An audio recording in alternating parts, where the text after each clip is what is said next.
selama dia bukan meninggal dalam keadaan kufur, maka ahli sunnah wal jamaah sepakat kondisi seorang muslim tahta masyiatillah, di bawah naungan Allah subhanahu wa ta'ala. Insya adzaba wa insya ghafaralah. Kalau Allah mau Allah siksa, kalau Allah mau Allah maafkan. Maka itu kondisinya. Tapi kalau berhubungan dengan hak makhluk, ya, sama manusia, maka ini tidak bisa. Ini tidak akan Allah maafkan sampai pemilik hak memaafkannya. Di dunia kita masih bisa negosiasi. Di dunia kita masih bisa datang, minta maaf, kita masih bisa ridhokan dia mungkin dengan materi atau harta.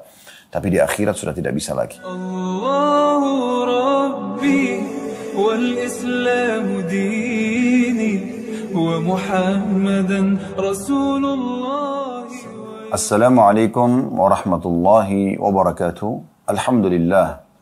Selalu saja lisan kita sebagai orang beriman memuji Sang Pencipta Allah dengan penuh keyakinan bahwasanya kalimat Alhamdulillah adalah kalimat penghubung langsung antara seorang hamba dengan Tuhannya. Dan Allah sebagai pencipta telah menjadikan kalimat Alhamdulillah sebagai kalimat berterima kasih atau syukur yang dengannya segala nikmat yang kita butuhkan untuk roda kehidupan di muka bumi ini dan juga tersempurnakan di akhirat dengan masuk ke dalam surga terpenuhi. Oleh karena itu teman-teman sekalian, jadilah orang yang selalu mengucapkan kalimat suci ini, Alhamdulillah. Selanjutnya kita panjatkan salam hormat kita kepada utusan Allah, manusia yang telah disempurnakan jalur nasabnya, fisiknya, ilmunya oleh Sang Pencipta Allah. Dan Allah perintahkan kita semua menjadikannya sebagai suri tauladan. Menciplak hidup manusia terbaik ini akan menjadi kebahagiaan dunia juga akhirat. Serta akan menuju kepada kesempurnaan sosok manusia yang telah beriman. Dan juga mengucapkan satu kali salam hormat kepadanya akan dibalas oleh Allah dengan 10 kali rahmat. Andai saja dibalik, kalau mengucapkan 1 kali atau 10 kali salam kepada manusia terbaik ini akan diberikan 1 saja rahmat Allah, maka sudah sangat luar biasa. Karena rahmat Allah meliputi segala sesuatunya. Pemenuhan kebutuhan dan juga pemaafan atas kesalahan, serta jalan keluar dari permasalahan-permasalahan yang sedang dihadapi. Apalagi dibalik, diberikan kepada kita, bahwasanya 1 kali mengucapkan salam hormat akan dibalas dengan 10 kali rahmat, maka sangat wajar sebagai orang yang beriman, sekaligus juga berterima kasih atas jasa manusia terbaik ini, mengucapkan salawat dan taslim kepada Nabi besar Muhammad sallallahu alaihi wa ala alihi wa sahbihi wasallam. Kita akan masuk ke bahasan kita pada siang ini. Semoga Allah subhanahu wa ta'ala di atas langit sana dengan kemahamurahannya memberikan keberkahan dengan menjadikan ini sebagai tambahan amal kita pada hari kiamat, juga menjadikannya sebagai ilmu yang bermanfaat. Allahumma amin. Kita akan bahas langkah cerdas selamat dari api neraka yang ke-14, yaitu melepaskan diri dari kezaliman. Saudaraku seiman, banyak sekali di antara kaum muslimin yang kita sayangkan tidak menyadari tentang poin ini.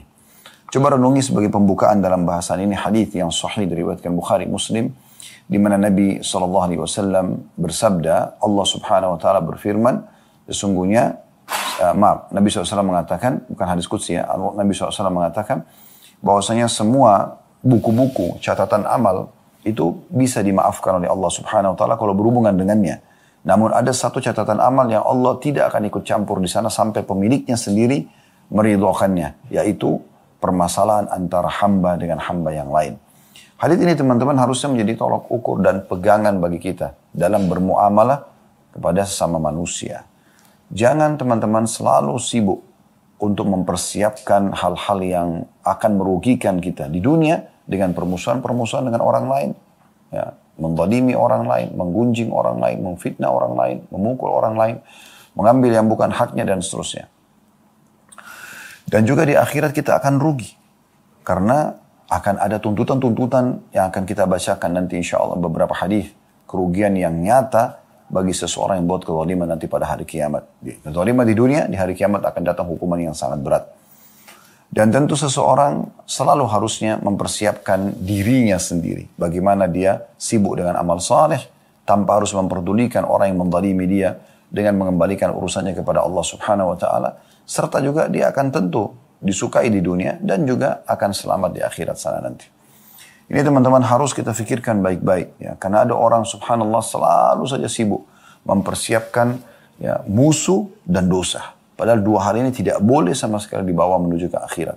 Saya sering ingatkan dalam pengajian-pengajian kami, menujulah ke akhirat dengan membawa 2 hal. Ya. Amal saleh dan teman saleh.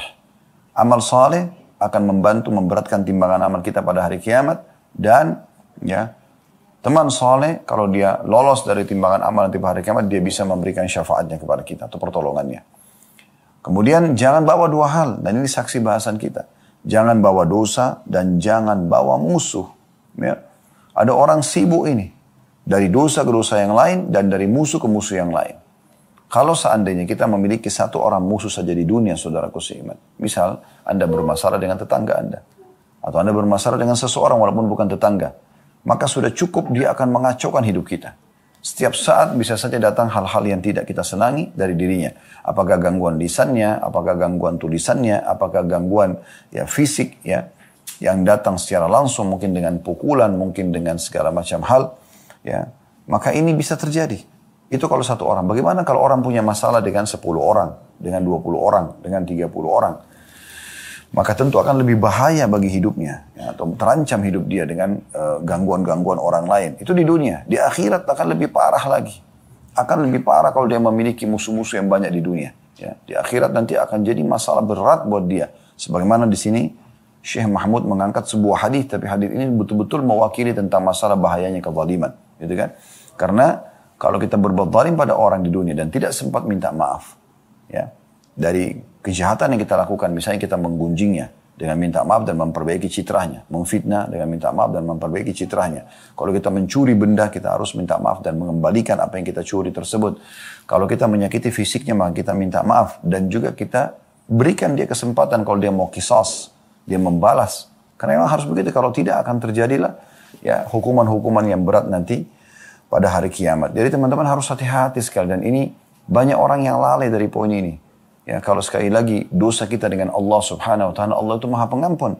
Selama dia bukan meninggal dalam keadaan kufur, maka ahli sunnah wal jamaah sepakat kondisi seorang muslim tahta masyiatillah, di bawah naungan Allah Subhanahu wa taala. Insya adzaba wa insya ghafaralah. Kalau Allah mau Allah siksa, kalau Allah mau Allah maafkan. Maka itu kondisinya. Tapi kalau berhubungan dengan hak makhluk ya, sama manusia, maka ini tidak bisa. Ini tidak akan Allah maafkan sampai pemilik hak memaafkannya. Di dunia kita masih bisa negosiasi. Di dunia kita masih bisa datang, minta maaf. Kita masih bisa ridhokan dia mungkin dengan materi atau harta. Tapi di akhirat sudah tidak bisa lagi. Tidak ada manfaatnya lagi rupiah, dolar, euro. Tidak ada lagi manfaatnya. Mereka tidak mau terima. Anda mau tawarkan tanah seluas bumi ini pun dia tidak mau lagi di akhirat. Anda tawarkan rumah mewah, Anda tawarkan mobil, kendaraan, tidak ada lagi. Mereka tidak mau. Lalu apa yang terjadi di sana? Dengarkan baik-baik. Di sini, Syekh Mahmud mengangkat hadis yang sangat luar biasa, yang harus jadi perhatian kita semuanya. Beliau mengatakan, saya bacakan dulu ya, di halaman 26-nya, di antara sebab terbesar untuk selamat dari azab Allah Subhanahu wa taala adalah melepaskan diri dari kezaliman kepada sesama manusia. Diriwayatkan dalam Sahih Bukhari dari Abu Hurairah radhiyallahu anhu, ia berkata, Rasulullah sallallahu alaihi wasallam bersabda, "Man kanat lahu madlamatun li akhihi min 'irdihi aw syai' falyatahallalhu minhu al-yawm qabla an la yakuna dinarun wala dirham. In kana lahu 'amalun salihun ukhidha minhu biqadri madlamatihi." Wa illam takun lahu hasanatun ukhida min sayyiati sahibihi fahumila alaih. Artinya, siapa yang pernah menzalimi saudaranya, ya, apakah itu merusak citranya, gunjing atau fitnah, apakah itu mengambil benda dari dia haknya, ya, materi, apakah itu menyakiti fisiknya, ya.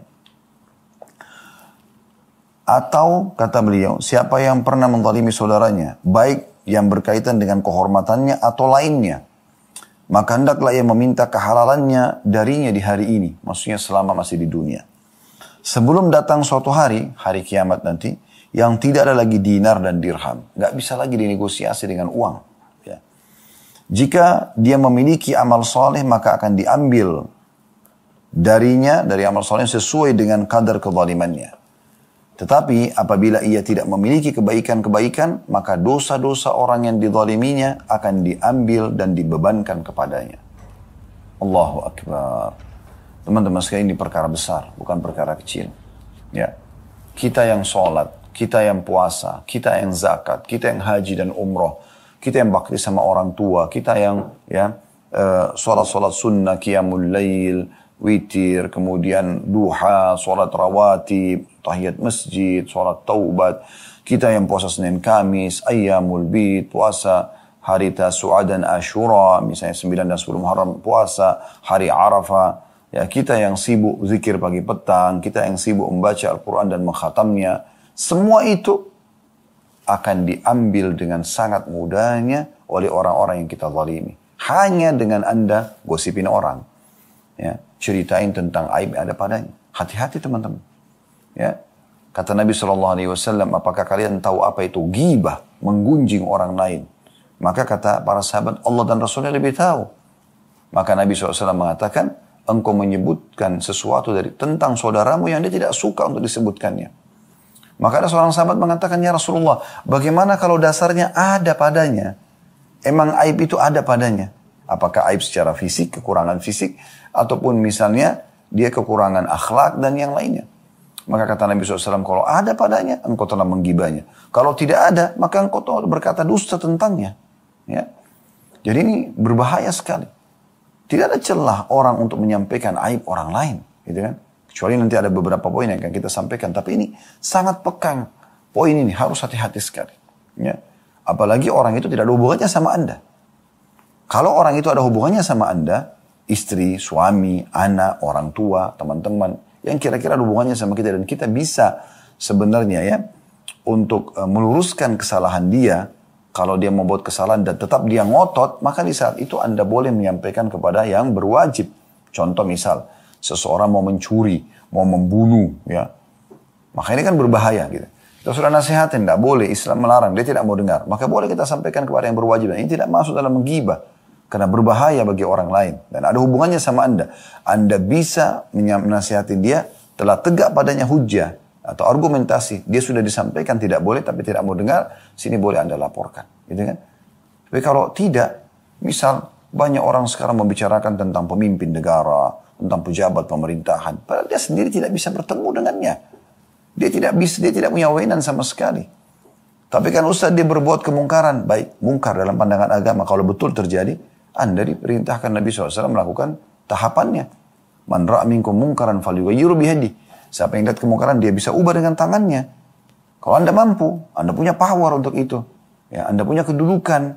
Orang tua pada anaknya, suami pada istrinya misalnya, ya, atasan pada bawahannya, itu mungkin. Tapi Anda masyarakat biasa kepada pemerintah, bagaimana caranya? Ya. Fa in lam yastati' fa bilisani, kalau tidak mampu maka nasihat dengan lisan. Itu pun lisan ini harus dengan cara yang baik. Ya. Kata Nabi SAW rahimahullah, beriin khataban nas al hasba ukulihim. Semoga Allah merahmati seorang hamba yang mengajak bicara orang sesuai dengan kadar akalnya dan jabatannya, kedudukannya. Boleh sembarangan orang ngomong, menghina-hina, menyakiti. Kalau Anda tidak suka Anda dihina dan disakiti, jangan lakukan pada orang lain. Apalagi pada pemimpin Anda. Gitu kan? Hati-hati. Allah telah berikan dia amanah itu. Kan gitu. Fa in lam yastati' fa biqalbi. Kalau tidak mampu maka dengan hatinya. Nah ini yang paling mudah. Ya Allah berikan hidayah. Itu saja. Supaya kita tidak ada masalah. Gitu kan? Kita lolos dari hisab Allah di kiamat. Dan kalau Allah kabulkan, kita panen pahalanya. Allah kabulkan dia jadi baik, maka kita panen pahalanya. Wa dzalika adhaful iman. Dan itu selemah-lemah iman. Jadi bukan dengan cara kuar-kuar sana sini. Sebarkan aib orang gitu kan. Kalau sudah ada pilpres, ada pilkada, ada segala macam. Ini sana sini. Ya. Gosip, fitnah kemana-mana gitu kan. Maka jaga lisan Anda. Hati-hati. Anda harus hati-hati sekali. Karena semua akan ada hisabnya hari kiamat. Orang yang di depan mata kita, pasangan hidup saja misalnya, atau sahabat kita, tetangga kita, bisa kita jangkau. Belum tentu mau memaafkan kita. Apalagi kalau orang yang dasarnya kita tidak bisa ketemu. Maka ketemunya di hari kiamat. Pastikan dia tidak akan memaafkan Anda. Tapi dia akan panen pahala-pahala Anda sebagaimana disebutkan dalam hadis. Ruginya luar biasa. Lebih parah daripada itu. Lanjutan hadisnya, teman-teman sekalian. Kalau seandainya pahala-pahala Anda tidak cukup, dengan kezaliman yang sudah Anda lakukan pada orang lain, ya. Saya sudah sebutkan tadi, Anda menggunjing, Anda memfitnah, Anda mengambil materi, ya, hak dia, benda-benda, ya, uang, mobil, tanah, segala macam, ya. Kemudian juga Anda sakiti secara fisik, maka kalau Anda ditagih nanti hari kiamat dan ternyata ditimbang kadar dosa Anda itu karena Anda tiap hari gosipin dia. Tiap kali ada kesempatan Anda selalu gunjing dia. Anda selalu fitnah dia. Anda sebarkan sehingga menyebar di seluruh pelosok muka bumi ini. Ya. Maka ini masalah. Jadi karena ada orang gitu gosipin orang tersebar. Bukan cuma antara dia sama orang tersebut. Tapi dengan keluarganya, dengan teman-temannya. Tersebar di media. Sekarang media luar biasa. Sampai hanya seluruh pelosok Nusantara. Ada yang kadang-kadang menjadi gosip berita dunia. Gitu kan. Ini jadi masalah berat buat dia ini. Ya. Maka ini nanti akan menjadi kezaliman. Nah, kalau pahalanya tidak cukup karena banyaknya dosa. Mungkin lebih dari 10 orang, 20 orang, 100 orang yang dia gosipin. Tiap hari kerjanya gosipin orang saja. Tiap hari cari musuh terus. Ya. Maka akan diambil dosa-dosa mereka. Ini luar biasa kehancuran ini. Ya. Karena orang yang berzina, orang yang mabuk, orang yang membunuh, orang yang mencuri. Anda yang tanggung dosanya. Anda yang masuk ke neraka. Sudah pahalanya habis dia menikmati oleh orang lain.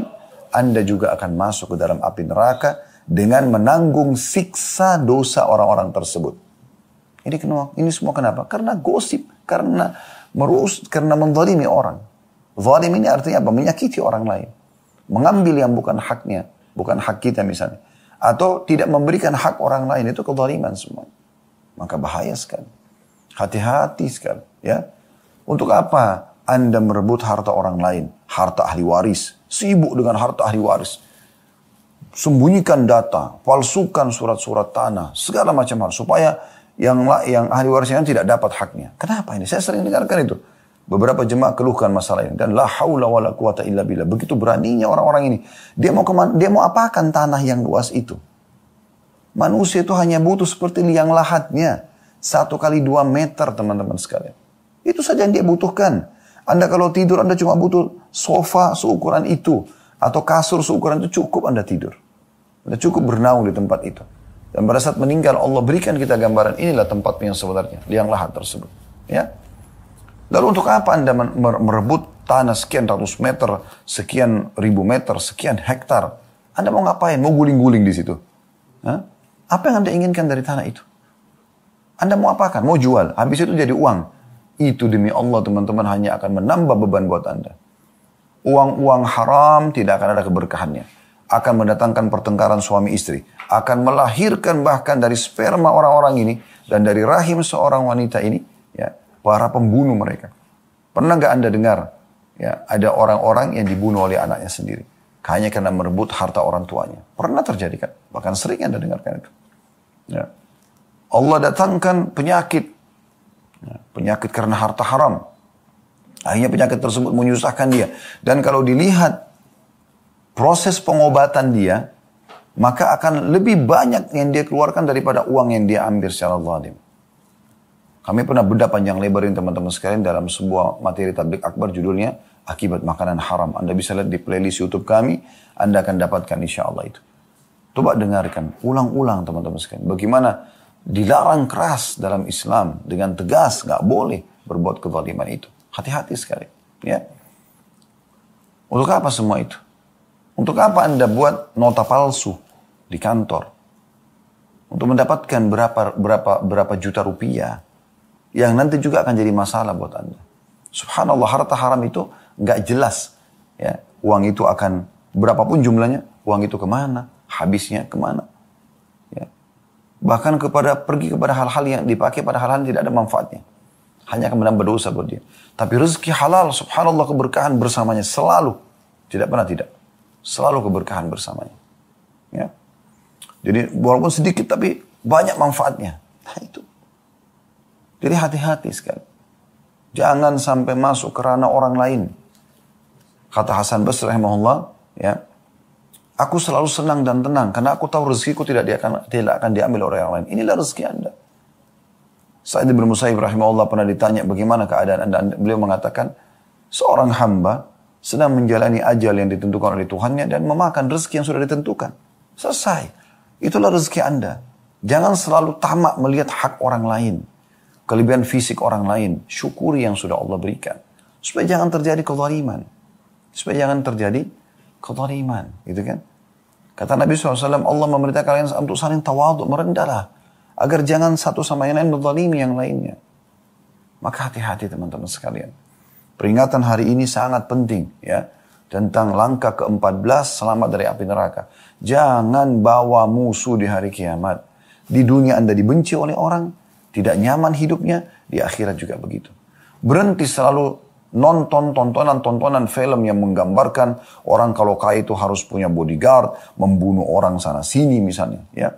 Dan ketakutan yang melimuti dia sana sini karena kezaliman dia lakukan. Subhanallah, Nabi SAW adalah Nabi. Hidup tidak ada pengawalnya, secara khusus ya, jalan kemana-mana. Tapi ada orang yang sahabat ingin mengawali, beliau biarkan. Kalau ada yang mau ngawal, silakan. Tapi beliau tidak secara khusus gitu. Ya. Kemudian juga Abu Bakar, Umar, Uthman, Ali. Mereka biasa sholat berjamaah di masjid bersama muslimin. Umar bin Khattab bahkan tidur di masjid tanpa beralaskan bantal gitu kan. Jadi luar biasa. Makanya sampai salah satu utusan Romawi itu sampai masuk Islam. Gara-gara menemukan Umar bin Khattab tidur tanpa beralaskan dan keringatan. Ya, di bawah sebuah pohon kurma di padang pasir di kota Madinah. Dia syahadat gara-gara dia mengatakan pantas saja seluruh raja-raja dunia menjegani orang ini. Karena subhanallah tidak ada pengawalnya. Orang kalau tidak buat zalim tidak ada ketakutan dalam dirinya. Tapi kalau orang berbuat kezaliman, Allah tanamkan ketakutan-ketakutan. Semuanya serba ketakutan ada dalam hidupnya. Subhanallah. Ya. Jadi hati-hati teman-teman sekalian. Hati-hati sekali. Teman-teman sekalian, kita akan masuk lebih dalam membahas tentang hadis-hadis atau dalil-dalil tentang masalah kezaliman. Kita akan mulai dengan sebuah hadis yang mulia, hadis yang cukup panjang, bagaimana Allah Subhanahu wa taala sebagai pencipta mengharamkan kezaliman buat dirinya dan juga untuk seluruh hamba-hambanya.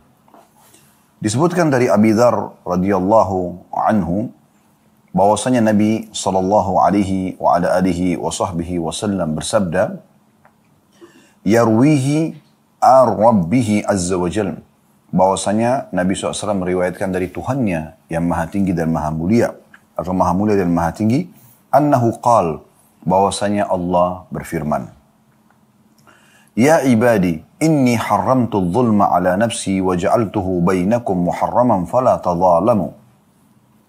Wahai hamba-hambaku, sesungguhnya aku telah mengharamkan kezaliman itu atas diriku sendiri, dan aku jadikan juga dia haram di antara kalian, maka jangan pernah kalian saling menzalimi. Jangan menyakiti, gunjing dan fitnah, jangan mengambil materi, jangan ya, menyakiti fisik, ya. Jangan masuk ke zona dan ranah orang lain. Ya. Lalu dikatakan, ya ibadi, kullukum dhallun illa man hadaituhu fastahduni ahdikum. Wahai hamba-hambaku, kalian semuanya dalam keadaan sesat, kecuali yang aku berikan petunjuk. Maka mintalah petunjuk kepadaku, aku akan berikan petunjuk kepada kalian. Lalu kemudian Allah mengatakan juga, ya ibadi, kullukum ja'un illa man at'amtuhu fastat'imuni at'imkum. Wahai hamba-hambaku, kalian semua lapar, kecuali aku berikan makan. Maka mintalah makanan itu dariku, pasti aku akan berikan makan kepada kalian. Ya ibadi, kullukum 'arin illa man kasautuhu fastaksuni aksikum atau aksukum. Ya. Wahai hamba-hambaku, kalian semua dalam keadaan telanjang, kecuali aku berikan pakaian. Maka mintalah kepadaku pakaian itu, aku akan berikan kepada kalian.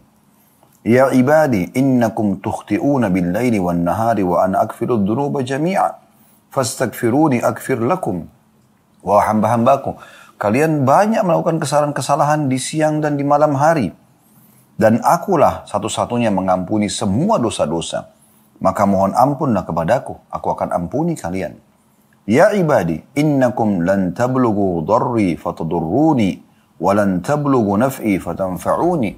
Wahai hamba-hambaku, kalian tidak akan bisa membahayakan aku, ya. Dan kalian juga tidak akan memberikan manfaat kepadaku. Ya ibadi, law anna awwalakum wa akhirakum wa insakum wa jinnakum kanu ala atqa qalbi rajulin wahidin minkum ma zada dzalika fi mulki syai'a. Wahai hamba-hambaku, kalau seandainya seluruh kalian, jin dan manusia bersatu, dan semuanya memiliki hati yang sama, tingkat tertinggi dari ketakwaan, misal semua hatinya sama dengan Nabi Muhammad SAW, semua jin dan semua manusia, maka itu tidak akan memberikan manfaat apapun, tidak akan menambah sedikit pun dari kerajaanku. Ya ibadi, law anna awwalakum wa akhirakum wa insakum wa jinnakum kanu ala afjari qalbi rajulin wahidin, ma naqasa dzalika min mulki syai'a.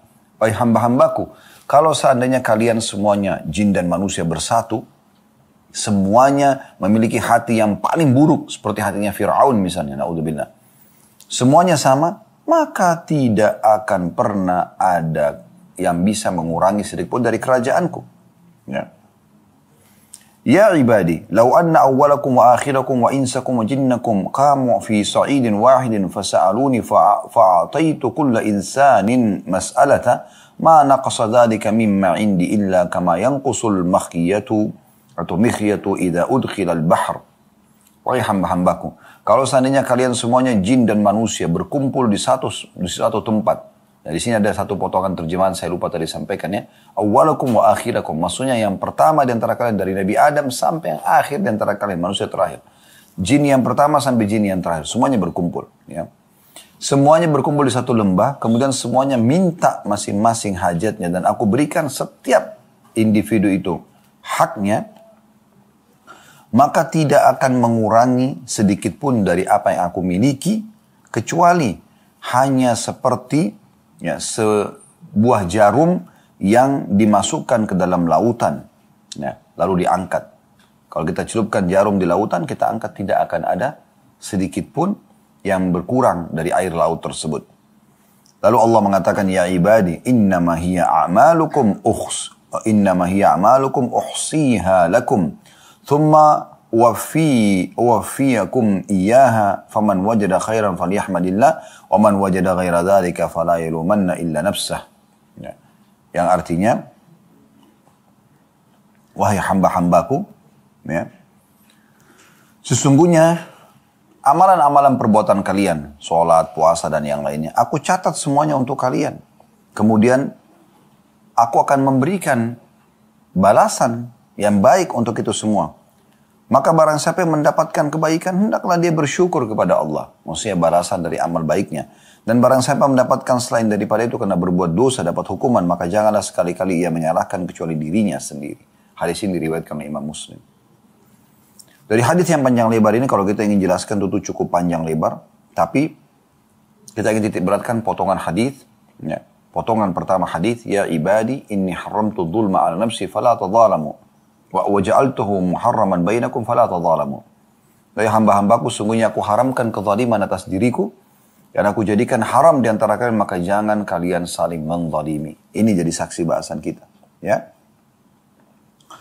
Dan subhanallah, hadis-hadis seperti ini kalau didengarkan oleh para ulama salaf, maka mereka ketakutan sekali. Takut sekali, ya. Karena bagaimana Allah subhanahu wa ta'ala melarang kezaliman dalam dirinya dan melarang semua hamba-hambanya, lalu kemudian Allah perjelaskan yang mengharamkan untuk kalian itu adalah yang telah memberikan kalian makan, memberikan kalian pakaian, ya, dan segala macam yang disebutkan dalam hadis tadi. Maka mereka takut sekali, mereka langsung bersungkur, berlutut, takut kepada Allah subhanahu wa ta'ala. Dan akhirnya mereka lebih hati-hati setelah itu. Disebutkan dalam sebuah riwayat, Sa'id bin Musayyib rahimahullah berkata, Kana Abu Idris al-Khawlani, bahwasanya Abu Idris al-Khawlani, salah satu ulama yang masyhur di kalangan tabi'in, idza haddatsa bihadzal hadits jatha ala rukbatayhi. Kalau dia menyampaikan tentang hadis ini, membacakan, maka dia langsung tersungkur berlutut karena takutnya kepada Allah subhanahu wa ta'ala. Ini baru baca hadisnya, mereka sudah seperti itu. Subhanallah, kita kadang-kadang dibacakan hadis, dibacakan ayat, diberikan penasihat, mendengarkan ceramah sampai 1 jam, 2 jam, tapi semua tidak ada manfaatnya. Tidak menyentuh dan tidak mengubah hidupnya. Tidak ketakutan dengan masalah-masalah seperti ini. Padahal ini berbahaya sekali. Ya, ini berbahaya sekali. Saudaraku seiman, Syekh Abdul Muhsin Al-Abbad hafizahullah, salah satu pengajar yang masyhur, ya, Masya Allah, Allah berikan keberkahan panjang umur sampai sekarang masih mengajar di Masjid Nabawi, dan beliau fokus membahas hadis terutama Sunan An-Nasai. Dan anak beliau Profesor Dr. Abdul Razak Al-Abbad yang masyhur, ya, beliau juga pengajar di Masjid Nabawi, Masya Allah, Allah berikan keberkahan luar biasa di keluarga ini. Karena ayah dan anak dua-duanya ulama. Beliau mengatakan dalam Fathul Qawi atau Fathul Qawi, ya. Kezaliman adalah meletakkan sesuatu bukan pada tempatnya. Allah telah mengharamkan kezaliman atas dirinya dan menghalanginya dari dirinya. Padahal Allah itu memiliki kudrah atau kemampuan. Namun tidak ada kezaliman dari Allah selamanya. Hal itu disebabkan kesempurnaan keadilan Allah subhanahu wa ta'ala. Allah kuatkan itu dalam banyak ayat Al-Quran. Contohnya misalnya dalam surah Al-Mu'min ayat 31. Wa mallahu yuridu zulman lil ibad. Allah tidak akan pernah mau kezaliman bagi hamba-hambanya. Dan juga dalam surah Fussilat ayat 46. Wa ma rabbuka bidhallamin lil abid. Dan Tuhanmu hai Muhammad sekali-kali tidak akan pernah menzalimi hamba-hambanya. Dan makna di sini juga bisa diambil dari ayat-ayat ini adalah Allah akan menolong para orang-orang yang terzalimi dengan caranya, dengan hikmahnya. Dan tidak akan pernah masuk di akal manusia. Orang-orang yang berbuat zalim hanya mengatakan kok bisa. Ya memang akan bisa. Ada campur tangan sang pencipta Allah dalam kehidupan kita dan sangat nyata. Kalau Anda dizalimi maka Anda bersabar, Anda minta petunjuk dari Allah SWT, Allah akan berikan pertolongan-pertolongan yang tidak masuk di akal manusia itu sendiri. Kemudian juga dalam surah Yunus ayat 44 Allah juga mengingatkan, innallaha la yadhlimun nasa syai'a. Sesungguhnya Allah tidak akan pernah berbuat zalim kepada manusia sedikit pun. Dalam sebuah riwayat disebutkan akan datang hari riwayat sahih riwayat Bukhari, ada seseorang nanti akan datang hari kiamat, dihadapkan di hadapannya 99 buku amal, semuanya penuh dengan dosa. Dan setiap buku amal, satu buku amal sepanjang pandangan mata. Waktu dihadapkan di hadapannya, lalu Allah SWT tanya kepada dia, apakah ya, ada di antara yang kamu lihat ini kezaliman atasmu? Dia bilang tidak ya Allah, diakui semua. Lalu Allah mengatakan, apakah ada malaikat-malaikatku yang menzalimimu? Mencatat yang tidak kau kerjakan misalnya? Dia mengatakan tidak ya Allah. Allah mengatakan, apa kau punya alasan kenapa kau kerjakan semua ini? Maka dia mengatakan tidak ya Allah. Maka Allah mengatakan pada hari ini tidak ada kezaliman. Ya. Maka Allah mengatakan, apa kau punya amal? Dia bilang, amal apa ya Allah yang bisa mengimbangi semua dosa-dosa ini? Allah mengulangi lagi, maka kau tidak akan dizalimi pada hari ini. Lalu Allah subhanahu wa ta'ala memerintahkan mengeluarkan sebuah kartu. Dalam hadis ini dikatakan bitaqah. Tulisannya 2 kalimat syahadat. Asyhadu an la ilaha illallah wa anna Muhammad Rasulullah. Lalu ditimbangan amal solehnya, maka terlemparlah semua dosa-dosanya tersebut. Terkalahkan dengan itu. Lalu kata Nabi SAW, ketahuilah, tidak ada yang akan mengalahkan nama-nama Allah di timbangan amal pada hari kiamat nanti. Tapi di sini, Allah sama sekali tidak menzalimi hambanya. Amal-amal soleh pun yang sudah kita lakukan dari awal kita balik, yang kita sudah lupakan amal itu, Allah akan ingatkan nanti di hari kiamat. Tidak ada satu pun yang tersembunyi. Sebagaimana juga dosa yang tidak sempat kita tobat darinya, akan diperlihatkan semua itu. Ya. Di dalam surah An-Nisa juga ayat 40 Allah mengingatkan, innallaha la yadhlimu mithqala dzarrah. Allah tidak akan pernah menganiaya seseorang walaupun seperti biji sawi. Juga dalam surah Thaha, ya, Allah subhanahu wa ta'ala menyebutkan ayat 112, wa may ya'mal minas salihati wa huwa mu'minun fala yakhafu dhulman wala hadhma. Barang siapa mengerjakan amal-amal saleh dan ia dalam keadaan beriman, maka ia tidak perlu khawatir akan perlakuan tidak adil terhadapnya dan tidak pula pengurangan atas haknya. Ya. Dalam ayat yang masyhur juga Anda sudah tahu, wa may ya'mal mithqala dzarratin khairan yarah. Siapa yang berbuat seperti biji sawi dari kebaikan pasti diperlihatkan dan pasti akan dia terima balasannya. Wa may ya'mal mithqala dzarratin syarran yarah. Siapa yang berbuat seperti biji sawi dari keburukan, maka dia akan diperlihatkan dan akan dihukum. Ibnu Rajab Al-Hambali rahimahullah mengatakan, Allah menciptakan perbuatan hamba, di dalamnya terdapat suatu bentuk kezaliman yang dilakukan oleh hamba tersebut. Maka ia tidaklah berarti bagi Allah, ya. Maka itu tidak berarti Allah itu zalim. Sebagaimana Allah juga tidak disifati dengan sifat-sifat jelek lainnya yang dilakukan oleh hamba. Walaupun setiap perbuatan hamba adalah makhluk dan takdir atau ketetapan Allah. Allah tidaklah disifati kecuali dengan perbuatannya saja dan tidak disifati dengan perbuatan hamba-hambanya. Setiap perbuatan hamba adalah makhluk dan ciptaannya. Namun Allah tidaklah disifati dengan sesuatu dan dari perbuatan hamba tersebut. Allah hanyalah disifati dengan sifat-sifat dan perbuatan yang dia lakukan sendiri. Diambil dari buku Jami' Ulum wal Hikam, jilid 2 halaman 36. Jadi ada banyak orang kadang-kadang mengatakan begini. Kalau orang berzina, dosa. Lalu kenapa Allah takdirkan dia berzina? Ya sudah Allah takdirkan saya, sudah. Harusnya Allah tidak hukum saya. Misal contoh. Apalagi banyak orang yang memang dia bukan mendahulukan imannya, tapi dia mendahulukan protesnya kepada Allah. Ya, orang-orang liberal banyak memprotes ayat-ayat Al-Quran, memprotes hukum-hukum Allah Subhanahu Wa Taala. Mereka tidak mendahulukan keimanannya, tidak mendahulukan isi hatinya, akal sehatnya. Tapi selalu hawa nafsu saja yang mereka dahulukan. Sehingga mereka memprotes Allah Subhanahu Wa Taala. Jadi Allah Subhanahu Wa Taala, teman-teman sekalian, menciptakan perbuatan-perbuatan buruk seperti zina, mencuri, menggunjing, memfitnah, memukul. Apa saja perbuatan yang tidak baik. Tapi itu sebagai ujian bagi hambanya. Terbukti Allah larang untuk melakukannya. Allah turunkan wahyu. Nggak boleh. Semirip dengan Anda kerja di kantor. Gitu kan? Tentu pemilik perusahaan tidak ingin Anda melanggar. Tapi perusahaan akan mengatakan, nggak boleh loh dilanggar. Misalnya datang telat tidak boleh ya. Kalau datang tepat akan dapat gaji. Datang telat akan dipotong gajinya. Tidak boleh loh begini, tidak boleh loh begitu. Tidak boleh misalnya merusak citra perusahaan. Tidak boleh pada saat berdagang, membangun perusahaan dalam perusahaan. Dan segala macam hal. Itu kan tidak boleh. Nah, tapi perusahaan tidak berharap Anda lakukan itu. Jadi perusahaan tidak dinisbatkan pada keburukan itu. Bukan berarti karena perusahaan yang Anda kerja ini mengatakan, ya, di sini peraturannya nggak boleh ya. Misalnya datang telat, tidak boleh ya, keluar sebelum waktu pulang misalnya. Terus Anda mengatakan, oh kalau perusahaan itu sebenarnya ya dia fokus ke masalah telatnya pegawainya. Bukan begitu. Karena perusahaan tidak ingin itu. Perusahaan ingin semua orang yang mendaftar jadi pegawainya bekerja maksimal. Dia dapat manfaat, pegawai juga dapat manfaat, kan begitu. Tapi itu diberikan peringatan, warning di situ supaya orang tidak melakukannya. Begitu. Jadi Allah SWT menciptakan perbuatan-perbuatan buruk ini untuk peringatan bagi hamba. Ujian bagi mereka. Jangan lakukan ya. Allah berharap, buktinya Allah larang dengan ancaman-ancaman. Dan Allah berikan kesempatan taubat bagi orang yang sudah terlanjur salah. Tapi perbuatan-perbuatan baik semuanya dimotivasi untuk Anda kerjakan. Dengan janji-janji yang positif. Misalnya lawan berbohong adalah jujur. Lawan memukul misalnya memaafkan. Misal contoh ya. Lawan menggunjing misalnya kita malah memuji dan seterusnya.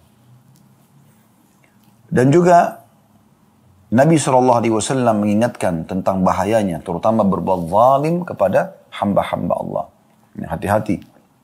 Kata Nabi SAW dalam hadis riwayat Bukhari Muslim, fa inna dima'akum wa amwalakum wa a'radakum bainakum haramun ka hurmati yaumikum hada fi syahrikum hada fi baladikum hada. Sesungguhnya darah nggak boleh ditumpahkan sembarang, nggak boleh main tonjok orang, buat berdarah tubuhnya. Harta nggak boleh diambil yang bukan hak kita.